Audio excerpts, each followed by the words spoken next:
All right. Hello, everyone. My name is Samuel Stenerson. Today I'll be presenting my conference paper review system. So main features that were implemented, authors can log in, see the author control, where they can upload papers, assign co-authors, give the paper a title, and then choose a conference to upload it to, and then obviously see the conference details as well. Authors can also view the statuses of all the papers they've submitted. Reviewers are able to log in and see the reviewer control, where they can see all the papers to which they've been assigned. They're able to download the paper to read it and then submit the review for it. Conference chairs can assign reviewers and provide final recommendations. The environment, this was built in .NET 6.0. It's Windows Forms, so it was written in C#. And for the database, it's non-relational using MongoDB Atlas. Design changes, the big one was the UI rework. It was a little bulky. I didn't feel the need for a navigation bar given the few functions each user type could have. So in that redesign, I implemented patterns that weren't there before that to aid with UI element swapping. So that's what we're actually going to look at in the code.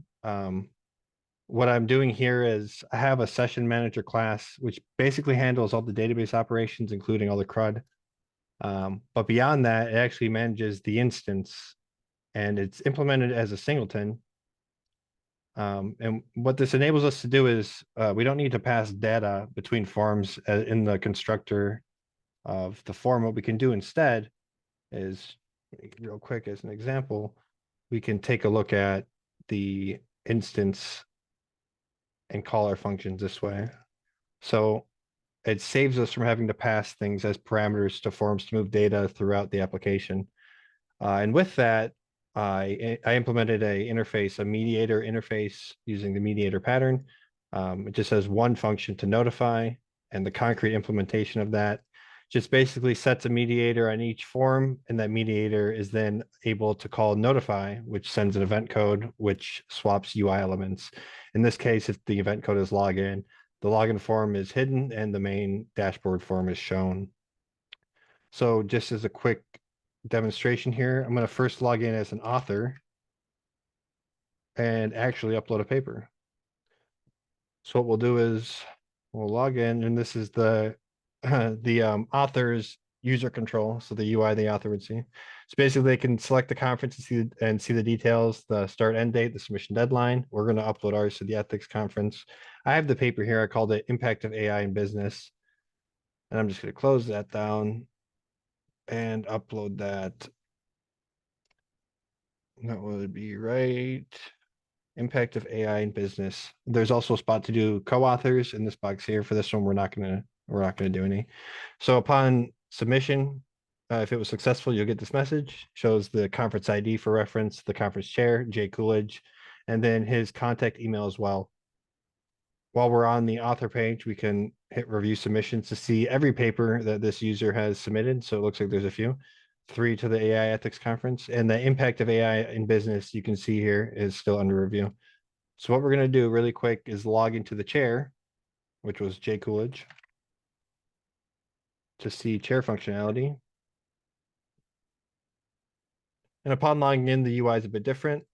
It looks like Jay Coolidge is the chair of 2 conferences, the Herbology Conference and the AI Ethics Conference. So if you look, you can see the papers that were submitted by title, and then the assigned reviewers and their recommendations, and then a final recommendation. So it looks like in this one, the Flora study was reviewed and ended up with a do not publish. So let's go to our AI ethics, our impact of AI in business. And right now it has no reviewers. So we're just going to assign reviewers. We'll choose this one because it's the main account that I can log in to demonstrate, and just a few other ones, some dummy ones. And you can see there's a selection limit. So you can only ever select 3. So once they're in, it'll show you they're all in. We're just waiting on recommendations. So what I'm going to do is exit and go into a reviewer account so we can see this reflected there. And we can. So it looks like there was 2 papers. We're only gonna provide a recommendation on the one we just uploaded, which was the impact of AI in business. So it shows the author information. We can download it. Just to show it, I'm just going to name it something slightly different and then open up that file path.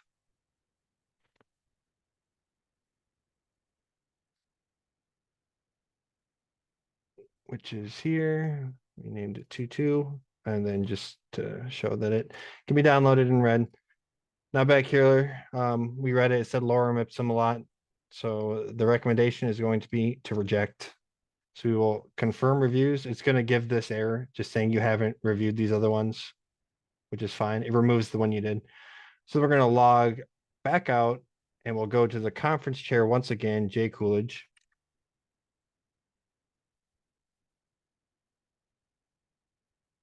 And log in, and then we'll be able to see that review reflected here. So that was in the ethics conference, and we can see that reviewer one, username S Stenners, provided a recommendation of reject. We're not going to bother with the rest of them. We're just going to trust him and send a final recommendation. So that looks like this. We're going to send a do not publish. We didn't like it. And you'll see that's updated here. The final recommendation, do not publish. And what we're going to do is exit and go back into that author's account one final time.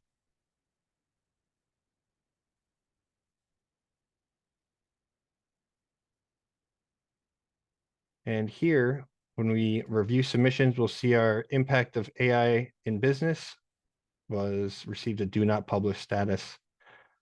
So those were the functions I was able to implement. I enjoyed showing them. Thank you.